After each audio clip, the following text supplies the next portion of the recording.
Wait, tabangi ko, baby. Ano yung problema niyo? bay ba?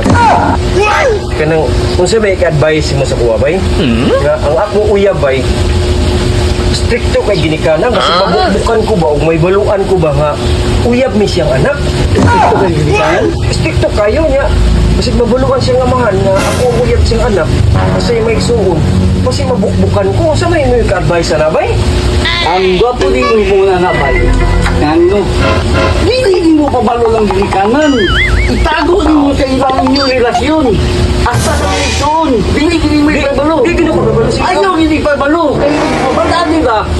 Bukbukol yung ka, patay yung ka. Ito mo isuga ko siya may suon. Isuga nyo. Ginikanan ka pa niya. O itago yun ninyo, itago ninyo. Ayaw ninyo ipagawa sa inyong gibati ba? Safety ba? Safety. Salamat kayo sa mong advice ba yan? Hindi din mo yan. Magulang? Magulang?